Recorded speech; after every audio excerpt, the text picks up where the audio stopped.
네, 오늘의 전국 현안 짚어보는 시간입니다. 서정욱 변호사, 장윤미 변호사와 함께 알아보겠습니다. 어서 오십시오. 안녕하세요. 안녕하세요. 네, 국민의힘에서 위기론이 좀 나오고 있나 봐요. 지금 국민의힘에서 그런 분위기가 읽히고 있습니까?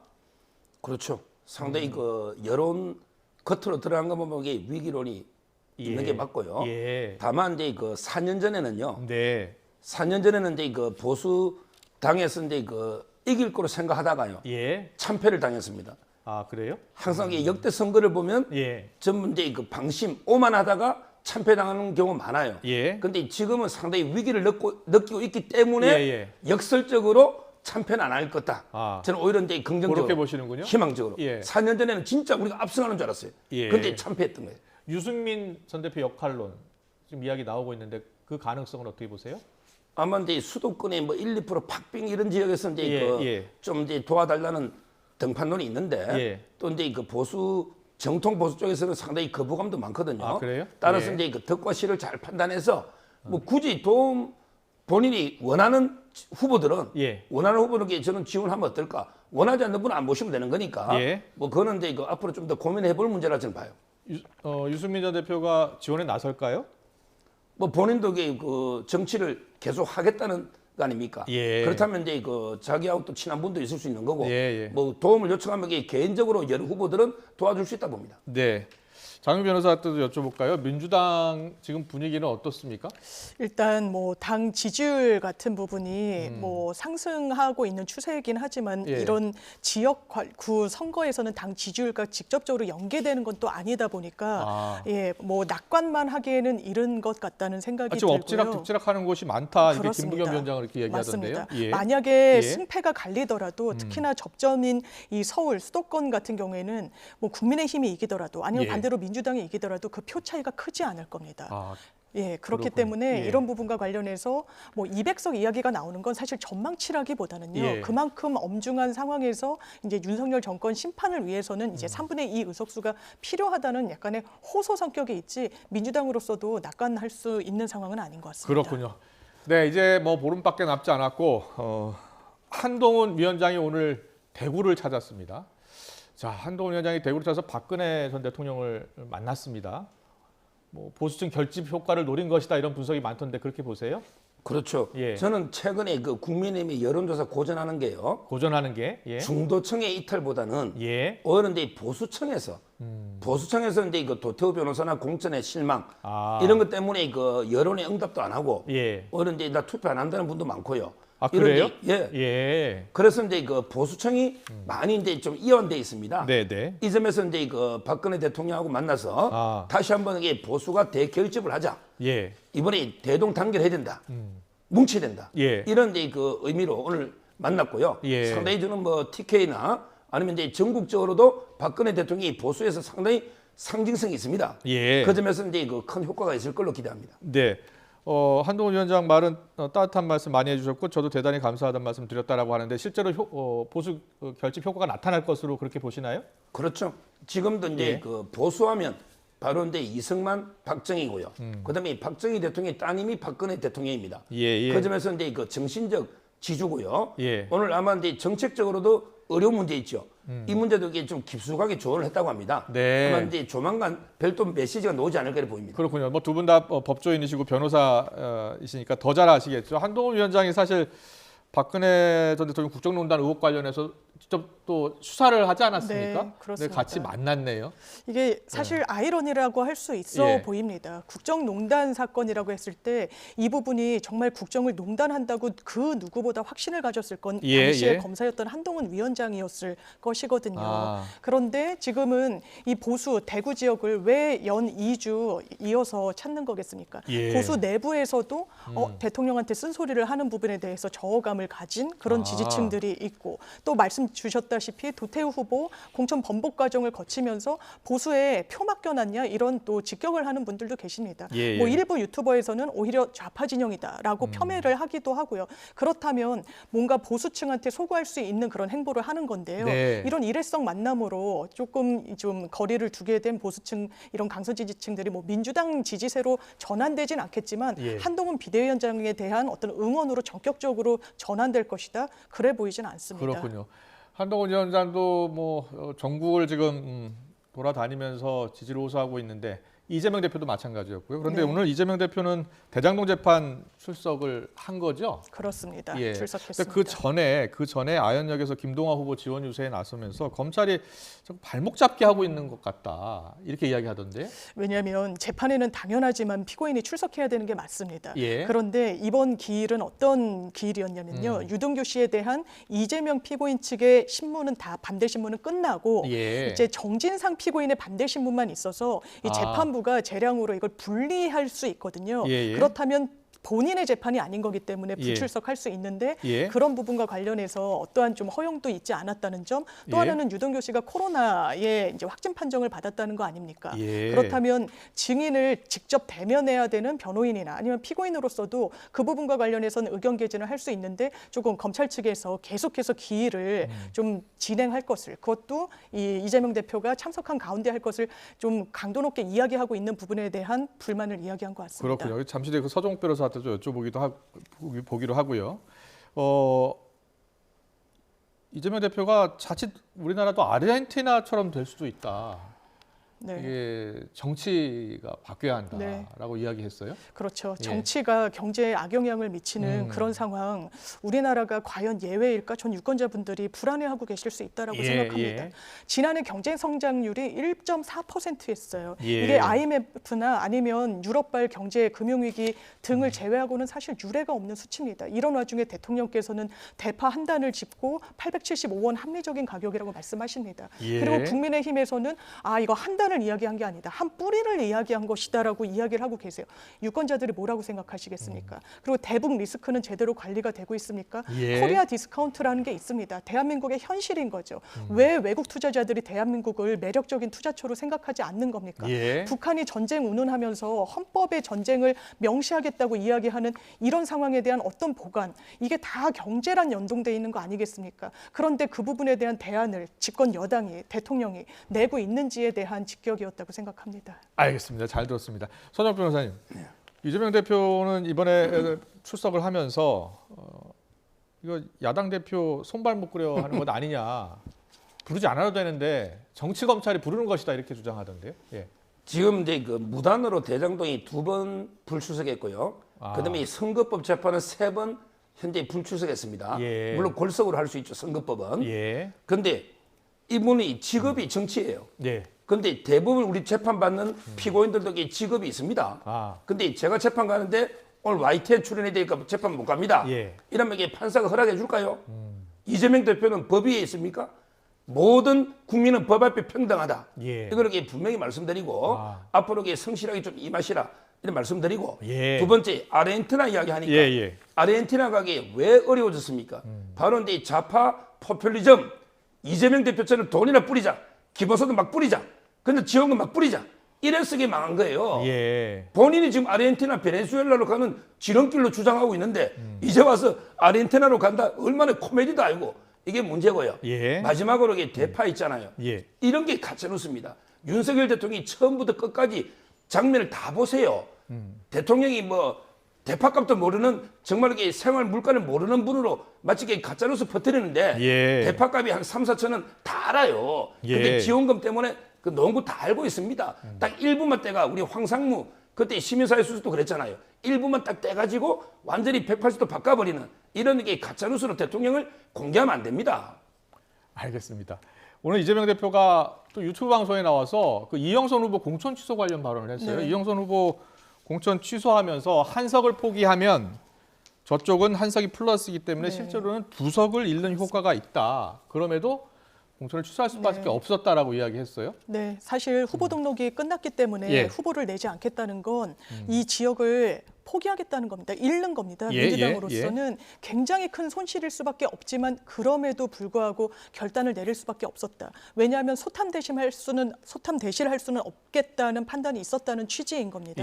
이 국민의 눈높이에 맞지 않고 민주당이 세운 기준에 맞지 않는 후보였던 겁니다. 더더군다나 당 내 검증 과정, 이 부분은 물론 이 국민의힘도 마찬가지고 민주당도 마찬가지고 아주 정확하게 들여다볼 수 있는 시스템 자체는 없습니다. 후보자가 내는 자료를 토대로 상호 교차 검증을 할 뿐인 겁니다. 그렇기 때문에 이 부분과 관련해서 나중에 후보 등록을 하고 재산을 내역을 공개한 걸 보니까 이건 선거법 위반이 될 수 있는 부분이잖아요. 그러니까 정확하게 신고를 했던 겁니다. 그렇다면 이걸 당을 기망했다고 보여지는 부분이 있어서 업무 방해 혐의로도 고발 조치를 하겠다는 취지인 건데 민주당으로서는 다른 대안 그리고 어떤 이 후보를 계속 품고 갈 수 있는 선택지 자체가 없었다는 부분을 국민들께 설명드린 것 같습니다. 그런데 그 지역구가 이영선 후보 취소된 공천 취소된 이영선 후보 지역구가 세종갑인데 거기에 김종민 후보가 지금 출마했는데 김종민 후보에 달렸다라고 하는 이유는 뭡니까? 김종민 후보가 어떤 스탠스를 취하는지에 따라서 민주당 지지세가 강한 지역이기 때문에 그 표를 과연 그대로 흡수할 수 있을 것인가에 대한 어떤 분석을 내놓은 게 아닌가 싶습니다. 국민의힘 후보보다는 김종민 후보가 이겼으면 하는 바람이 담겨 있는 건가요? 아무래도 그렇지 않을까 싶은데요. 그 내심은 잘 모르겠지만 사실 김종민 후보는 얼마 전까지 민주당에 몸담고 있었던 의원인 것이고요. 다만 이제 이재명 지도부 체계에 대해서 굉장히 강도 높게 비판을 하면서 탈당을 했기 때문에 이 어떤 신경전이나 기류가 아주 매끄럽진 않을 겁니다. 내심으로는요. 이재명 사당화를 강력히 비판했던 그런 의원이었는데. 그래서 김종민 의원이 그래도 원래 민주당을 지지하던 이 지역 유권자들의 표를 받기 위해서는 어떤 선거 전략상 이 정치적인 스탠스의 변모가 필요한 부분도 있어 보여서 이런 맥락의 발언이 나온 것 같습니다. 그렇군요. 제가 이제 한 말씀해 주세요. 자, 먼저 유영선 후보 공천 취소 배경. 그러니까요. 지금 이제 이런 일이 아마 제가 알기로 거의 최초일 겁니다. 이런 일이. 그러니까 등록하고 나서 공천이 확정됐는데 다음 날 취소가 된 거예요. 보통 이제 재산 신고할 때요. 옛날에 노웅래 의원은 장롱에 현금이 3억 있었죠. 그다음에 이재명 대표도 현금에 있는 돈을 은행에 입금해가 경선 기타금 냈다고 했거든요. 이런 식으로 이게 장롱에 숨겨놓은 현금이나 이런 거는 이게 누락할 수가 있어요. 못 잡아내요. 근데 부동산이잖아요. 부동산은요. 저희 사무실에만 와도 어디 돈 받을 거 있다 1억 빌리는데 아마 제가 부동산 남은 거 추적할 수 있습니다. 왜냐하면 이게 재산세를 내고 후보가 써내는 양심에 따라서 아니요. 부동산은요. 재산세를 국세청이 납부하잖아요. 그 사이트에 가면요. 누가 부동산이 있다는 걸 우리가 알 수 있어요. 변호사 사무실에서도. 그래서 이제 우리가 돈 못 받을 때 뛸 때 가면 부동산은 추적이 됩니다. 다른 건 어렵지만 이거는 조금만요. 조금만 검증하면요. 검증이 부실했다는 말씀이세요? 완전히 부실한 거죠. 부동산이잖아요. 아파트가 세 채가 자기 이름 돼 있고 오피스텔 한 채가 있거든요. 이게 똑같은 게 부천에 김기표 후보 있죠. 그분도 이제 마곡지구에 거의 50몇 억을 대출받아 계획 투자한 게 이것 때문에 반부패 비서관에 임명됐다가 이것 때문에 물러났거든요. 문재인 정부 때 얘기하는 거죠? 그렇죠. 근데 지금 변화가 없어요. 근데 이번에 공천 줬잖아요. 이 말은 이게 검증할 생각이 없는 거죠. 왜?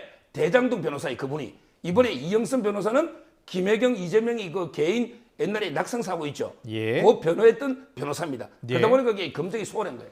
검증이 소홀했다라고 이야기하시는데 그 세종갑은 그러면 어떻게 되는 거예요? 민주당이 후보를 안 내기로 한 거잖아요. 못 낸 거죠. 그렇죠. 그러면 이제 일단 후보를 고소를 해야 될 거고 한다. 지켜보고요. 제가 보기에 그러면 국민의힘이 아주 유리하지 않을까. 왜냐하면 이게 지방선거 때 표를 봐도요. 그 국민의힘도 상당히 세가 셉니다. 저는 유재화 변호사가 좀 이게 유리하지 않을까 이렇게 예상합니다. 알겠습니다. 자, 총선 보름 앞으로 다가왔는데요. 수도권 위기론이 확산되면서 국민의힘 내부에서 유승민 등판론 계속 제기가 되고 있습니다. 하지만 김부겸 공동선대위원장 이제 해볼 만한 상황이 됐다, 엎치락뒤치락한다라면서 낙관론을 경계하고 있고요. 자, 두 선대위원장 목소리 듣고 오겠습니다. 지금 상황은 절체절명의 상황입니다. 그런 상황에서 국민들에게 어필할 수 있는 좋은 자은이면 누구든 저는 가려서는 안 된다고 봅니다. 유승민 전 대표의 개혁 보수의 목소리도 일정 부분 국민의힘이 다 담고 있는 보수입니다. 그렇기 때문에 유승민 전 대표의 이번 총선에서의 역할을 지금 이 시점에서는 충분히 고려할 수 있는 그런 상황이라고 저는 보고 있습니다. 2월 한 달 조금 앞서 있던 여당이 이제 좀 주춤하는 사이에 저희 당 지지자들이 목소리를 내기 시작하고 해서요. 이제는 해볼 만한 그런 상황이 됐고 특히 지금 그동안 격전지라고 알려졌던 수도권이나 낙동강벨트 등에서도 우리 후보들이 선전하는 것 같습니다. 다만요. 지금 저희도 자체 여론조사를 해보면 1,000표 안팎으로 지금 엎치락뒤치락 하는 데가 너무 많아요. 정말 살얼음을 걷는 기분으로 하루하루를 준비를 하고 있습니다. 네, 총선 이제 보름 앞두고 이미 유권자들이 마음속으로 결정을 했다, 결심을 했다라는 그 분도 있고 또 아직 보름 정도 남았기 때문에 변할 수도 있다. 그래서 여야 모두 지금 위기다. 그리고 낙관하면 안 된다 이렇게 서로 이렇게 경계를 하고 있는 것 같아요. 민주당은 전체적으로는 지금 일단 해볼 만한 선거가 됐다 이런 분위기네요. 그런데 정확하게는 살얼음을 걷는 심정으로 이제 해볼 만했다가 정확한 것 같습니다. 왜냐하면 지난 총선에서 민주당이 압승을 거뒀죠. 180석을 탈환했지만 그 결과 표의 전체적인 표집 그 분포를 보면요. 표 차이는 크게 나지 않는 겁니다. 그러면 각 지역에서 큰 표 차이가 아닌 상황으로 엎치락뒤치락 하면서 승패가 갈렸던 것인데 지금 여러 변수가 있을 수도 있고 뭐 지금 윤석열 정부의 심판 심리가 있긴 하지만 또 다른 방안이 모색되거나 하면 또 출렁일 수 있는 여지는 어느 정도 남아있기 때문에 끝까지 긴장을 좀 완화해서는 안 될 것 같습니다. 임종석 전 비서실장이 28일부터 선거 지원 유세에 나선다면서요? 네, 그렇습니다. 본인이 백의종군하겠다고 했고 당을 떠나는 것 아니냐라는 전망이 나왔었지만 결과적으로는 당에 뿌리를 내리고 계속해서 역할을 하겠다는 취지로 이야기를 했습니다. 그리고 이 민주당의 총선 승리를 위해서 당연하지만 문재인 정부의 초대 비서실장으로서 그리고 민주당에서 재선을 한 의원으로서 역할이 분명히 있는 것이죠. 그리고 대중적 호감도도 상당히 높은 의원이기 때문에 전직 의원이기 때문에 이 부분과 관련해서 본인이 할 수 있는 역할 그래서 특히나 접전지 위주로 지원 유세를 나갈 걸로 알고 있습니다. 네.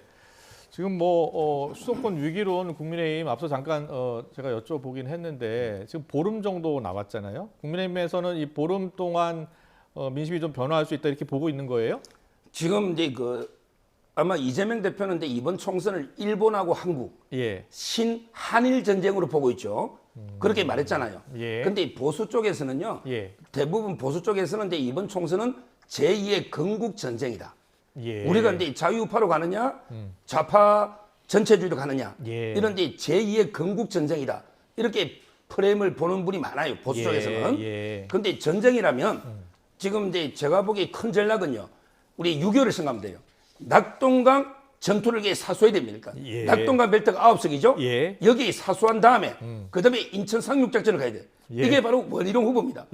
아마 여론조사 중에 원희룡 후보가 이재명 후보를 앞질렀다. 이게 변곡점이 될 겁니다. 그때부터 완전히 국민의힘이 뜨는 거죠. 인천 상륙작전 성공하고 나면 서울 수복으로 9.28 서울 수복 6.25 때 그럼 서울 한강벨트로 옵니다. 따라서 낙동강 벨트, 인천 상륙작전, 그다음에 그 서울 탈환 이게 아마 3단계 전쟁으로 본다면 아마 이제 국민의힘은 우리 4년 전에 최악의 때도 42% 나왔어요. 민주당 45. 근데 지금 여론조사 비례 보면 30%도 있고 30% 많은데 이렇게 녹겠습니까?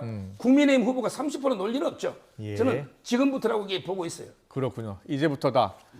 국민의힘 선거 전략을 잘 알고 계시는 것 같은데 그 공식적으로 밝힌 건 아니죠? 제가 이게 본청에서 제가 개인적인 생각이신 거죠? 그렇습니다. 알겠습니다. 두 분 다 변호사니까요. 지금 여야 양당 대표가 모두 공직선거법 위반으로 고발을 당했어요. 이거 좀 여쭤볼게요. 공식선거 운동이 시작되기 전에 마이크를 사용하면 안 되는 겁니까? 확성 장치를 사용하면 안 되도록 되어 있기 때문에요. 그럼 뭐 기자회견은 된다고 하던데요? 그렇죠. 그래서 국민의힘에서 민주당 이재명 대표를 고발했을 때 내용은 사실상 5개에서 마이크를 쥐고 기자간담회 형식으로 했지만 형식만 그러할 뿐이지 실질은 유세였다라고 하면서 이 부분을 선거법 위반으로 문제를 삼은 것이고요. 민주당에서 또 역으로 한동훈 비대위원장에 대해서는 5개 마이크를 또 잡고 지원을 호소했던 그런 부분이 있었기 때문에 또 상호 이렇게 문제를 삼고 있는 것으로 알고 있습니다. 그리고 최근에 뭐 어떤 후보 같은 경우 푸바오 탈과 맞습니다. 복장을 한 예비 후보가 있었는데 이게 선거법 위반 소지가 있다는 유권 해석이 나왔다면서요? 이게 그런데 좀 유권자 눈높이에 맞지 않는 게요. 이분이 본인의 지역구에 이 용인 놀이공원이 있기 때문에 이 푸바오 탈과 이 복장을 한 거예요. 그런데 탈은 괜찮고 복장은 선거법 위반이다라는 유권 해석이 나온 겁니다. 왜냐하면 이게 공직선거법상 탈과 이렇게 장착하는 의상 같은 경우에는 표지물로 분류가 되는데요. 표지물의 규격이 가로 세로 1m를 넘어서는 안 됩니다. 그러니까 탈은 그 규격 내에 있어서 이 탈부착을 하는 게 가능하지만 옷 같은 경우에는 1m가 넘을 테니까요. 이 부분은 선거법 위반이다. 그렇다면 탈만 쓰고 다니는 거는 선거법 위반이 아닌 좀 이상한 그런 상황이 되는 거죠. 그래요? 되게 복잡하네요. 근데 예. 기자회견이라고 저 꼼수로 하는데요. 예. 제가 변론은 제가 맡은 사건이에요. 예, 예. 우리 공화당의 조원진 대표 있죠. 예. 이분이 북한에 옛날 평창올림픽 할 때 김여정이 왔잖아요. 예. 근데 서울역에서 기자회견을 열었어요. 그때 화형식도 했죠. 예. 근데 기자회견은 집회 시위가 아니기 때문에 허가 안 받아도 되잖아요. 예. 근데 법원에서 이건 기자회견이 아니다. 아. 기자회견을 하려면 소수만 와라. 그다음에 구원을 외치거나 시끄럽게 하지 마라. 예. 그다음에 불화형식이나 퍼포먼스 하지 마라. 예. 기자회견의 요건이 까다로워요. 네. 이재명 대표 저 수많은 군중이 모인 앞에서 저 누가 봐도 이게 선거 지원 유세인데 예. 이게 기자가 몇 명 있다 해서 기자회견이다. 이거 법원에 가면요 예. 안 받아줍니다 판례. 예. 지금이라도 이게 기자회견을 우기면 안 된다. 이 말씀을 저 드리고 예. 그다음에 마이크 써가지고 옛날에 김병욱 의원 150만 원 1심에 받은 적이 있어요. 예. 안기령 후보도 자꾸 이게 노래 부르고 마이크 들고 이게 지원 유세하고 예. 지금 몇 번 걸린 의혹이 있습니다. 예, 예. 이거 당선 무효이 예. 나올 수도 있다는 걸 명심해야 됩니다. 좀 푸바오 탈 쓰는 거 그거는 예. 저도 모르겠어요, 솔직히. 저도 선거법 책도 써봐야 되는데 그래요? 왜 하나 안 되고 하나 안 되지? 복잡한 것 같아요. 좀 예. 이게 선거법 이런 좀 풀어야 될 것 같아요. 그건 모르겠어요, 좀. 예. 그 한동훈 비대위원장도 선거사무소 개소식에 참석하면서 마이크 사용했다면서요. 이게 문제가 될 수 있는 거예요? 그것도 이게 문제될 수 있죠. 예. 근데 저는 앞으로 개정한다면 예. 실내에서 일반 행사는요 남한테 피해 주는 게 없잖아요. 예. 이런 경우는 이게 그냥 마이크 좀 풀어야지 목 다십니다 대표들. 예. 근데 실외에서 하는 거는 마이크 쓰고 막 사전 선거한다면 무한정되잖아요. 네. 인근의 소음이나 피해 주잖아요. 예. 따라서 이게 법을 좀 완화할 필요는 있다. 근데 둘 다 지금 법에 걸리는 건 마찬가지예요. 예. 그 너무 법이 너무 네. 어떻게 보면 현실을 따라가지 못하고 있는 것 아닌가 싶어요. 두 분 뭐 법조인이시기 네. 때문에 이게 근데 법 개정이 왜 어려운 거예요? 특히나 선거법 같은 경우에는요. 개정해왔던 작업이 거의 누더기식으로 무슨 문제 하나가 있으면 그것을 땜질 형식으로 바꾸는 과정을 했기 때문에 네. 이게 정합성도 사실 떨어지고요. 예. 후보들이 현실에서 정말 유권자들 만나는 현장에서 적용하려고 해서 법령을 찾아보더라도 예. 이게 정확하게 알기가 어렵게 돼 있습니다. 법률 전문가들도 선거법과 관련해서는 상당히 좀 모호한 입장들을 많이 내거든요. 정확하게 네. 선관위의 유권 해석이 있더라도 그게 또 재판에 가게 되면 어떻게 달라질지 모르는 거고요. 그리고 규제 일변도인 것도 정말 문제인 것 같습니다. 그렇군요. 이제 선거 운동이 시작되면 이제 마이크 써도 되는 거죠. 그렇죠. 예. 사전 선거운동인데 예. 저는 개인적으로 이게 미국 같으면 돈까지 풀어버리잖아요. 예, 예. 많이 모금하면 이게 많이 쓰잖아요. 근데 우리나라는 아직 시기상조인지는 모르겠는데 예. 최소한 이게 돈은 먹더라도 입은 좀 풀자. 예. 입은 풀자. 마음껏 이게 떠들 수 있도록 좀 이게 전면적으로 좀 이게 규제 완화가 필요하다. 예, 이 생각하고 여야가 있습니다. 한 목소리 내면 될 것 같은데, 예, 알겠습니다. 그런데 보면요, 앞서 이제 당선이 취소되는 사례도 있었다고 하셨죠. 예. 근데 여야가 또 이게 선거 끝나면 서로 고소 고발을 취하하는 경우도 있더라고요. 예, 서로 취하하는 경우 많았죠. 그렇죠. 예. 아마 이제 그냥 정치적으로 계속 고소를 남발하는 거죠. 그러니까요. 그러나고 이제 끝나면 뭐 일괄치하고 서로 뭐 이렇게 하는데. 네. 그러니까 아까 좀 전에 말한 것처럼 이게 법을 진짜 금지하는 거 있잖아요. 예. 요거 확실한 것만 몇 개 하고 나머지 쫙 풀어버리는 예. 이런 데 시스템으로 바뀌어야 된다 봐요. 알겠습니다. 마지막으로요. 조국혁신당 조국 대표 오늘 라디오 인터뷰 얘기 잠깐 하고 갈게요. 조국혁신당의 조국 대표가 일단 두 가지를 얘기했는데 하나는 이 총선 끝나고 이제 20석 입석이 안 되면 다른 당과 연합해서 만든다는 거예요? 가능하다고 보세요? 아마 이제 그 교섭단체 구성 공동교섭단체 구성 이야기했어요? 뭐 그거야 이제 얼마든지 뭐 시민사회 또 우리 후보도 네 분 있고요. 예. 민주당에도 예. 여러 데 있기 때문에 뭐 진보당도 있고 새진보연합도 있잖아요. 예. 그건 얼마든지 이합집산은 뭐 가능하다 봐요. 네, 가능할 것이다. 그리고 민간인 사찰 의혹 관련해서 윤석열 대통령도 당시에 검찰총장이었기 때문에 소환할 수 있다도 이렇게 얘기했어요. 실현 가능성은 얼마나 있다고 보세요? 그거는 이제 민간인 사찰이 뭐냐면 이제 우리 핸드폰 포렌식 할 때요. 예. 포렌식 할 때 이제 그 법정에서 원본이 아니라고 이렇게 부인하는 경우 증거 능력을 예. 이럴 때 이제 대비해 가지고 그 원본임을 증명하기 위해서 이렇게 보관해 두는 건데요. 예. 이거 가지고 이게 사찰하거나 악용하거나 별건 수사한 경우는 없고요. 예. 이게 이제 규정에 따라 돼 있거든요.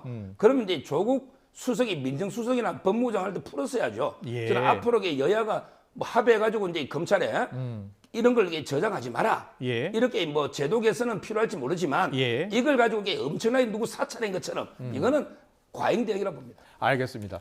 장유 변호사님, 네. 조국 대표가 일단 민주당과의 합당 가능성을 선을 그었어요. 그렇죠. 네, 그런데 이제 20석 교섭단체를 구성할 생각 있다, 선택할 수 있다라고 얘기했어요. 그렇죠. 가능성은 어떻게 보세요? 전 있다라고 생각합니다. 그래요? 예. 민주당의 단순한 이중대나 보완제 역할이 아니라 이 정도 유의미한 지지율이 나오면 지금 10석 정도 플러스 알파를 목표로 한다라는 거 그렇습니다. 아니겠습니까? 예. 그럼 충분히 20석 다른 이런 야당과 결합해가지고 공동 원내 교섭단체를 만들 수도 있죠. 그렇다면 민주당과 완전히 노선이 같을 것이냐, 어떤 현안에 대해서 입장을 동일하게 낼 것이냐, 그렇지 않을 수도 있다는 겁니다. 그렇다면 본인들로서는 하나의 정치 집단을 별도로 구성할 동인이 분명히 유권자들의 어떤 지지율로 나오고 있기 때문에 예. 그 선택지를 포기할 필요는 없어 보입니다. 그렇군요. 그리고 민간인 사찰 관련해서 만약에 이제 국정조사가 만약에 시작이 된다면 그때 이제 윤석열 대통령도 소환할 수 있다고 하는데 어느 정도 가능성이 있다고 보세요? 저는 해야 된다고 생각합니다. 이 압수수색을 하는 데 있어서 휴대전화에는요 너무나 많은 개인 민감 정보들이 들어 있습니다. 예. 그래서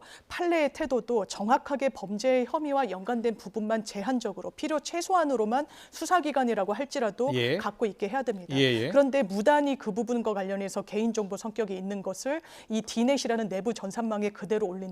지금 원본과의 대조 필요성, 공소유지를 대검에서 이야기하는데요. 예. 많은 법조인들이 해명이 부족하다고 이야기하고 있습니다. 왜?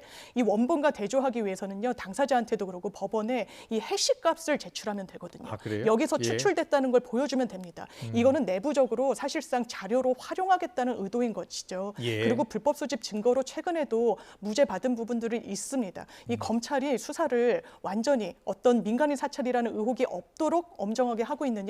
그렇지 않다는 게 이번에 그 디넷 사태로 드러난 것 같습니다. 하나만 더 여쭤볼게요. 민주당에서 조금 요새 조국혁신당의 비례정당 지지율이 높아지고 있어서 좀 신경이 많이 쓰이는 것 같아요. 아무래도 그런 것 같습니다. 예. 처음에는 뭐 느슨한 수준의 선거 연대 이야기도 나왔었지만요. 엄연히 다른 주체인 거 그리고 별도의 원내교섭단체도 구성할 수 있다면 민주당으로서는 당연하지만 유권자들께 민주당의 비례 위성정당인 이 민주비례연합을 지지해 줄 것을 호소할 수밖에 없게 되는 그리고 조국 혁신당과는 차별점 그리고 노선이 다르다는 점을 부각할 수밖에 없는 상황인 것 같습니다. 예, 이뇨한 위원장은 조국혁신당 이 거품 좀 빠지지 않겠나 이렇게 또 이뇨한 위원장은 또 그렇게 얘기하더라고요. 근데 먼저 그 불법입니다. 예, 뭐가 불법이죠? 조국 대표가 이제 지민 비조. 예. 이게 불법이에요. 아, 지역구를 그래요? 민주당 찍으라는 거 왜 남의 당을 선거운동합니까? 이재명 대표가 몰빵 이것도 이게 불법입니다. 그래요? 왜? 이재명 대표하고 더불어민주연합하고 무슨 관계 있습니까? 예. 남의 당을 선거운동하면 안 된다. 예. 이건 중요한 이게 중대한 법이에요. 예. 따라서 두 분 다 불법이라는 걸 제가 다시 한번 이게 경고하고요. 예. 그다음에 저도 인요한 위원장처럼요. 결국은 이제 비례는 아마 이제 국민의 미래가 당연히 1등할 거고요. 예. 그다음에 그 민주당이 오히려 선전해서는 2당을 하고요. 예. 조국당은 조금 이게 조정돼서 3당 정도 이렇게 예상합니다 개인적으로. 알겠습니다. 여기까지 듣겠습니다. 오늘 정치권 이슈는 서정욱 변호사, 장윤미 변호사와 함께했습니다. 잘 들었습니다. 감사합니다.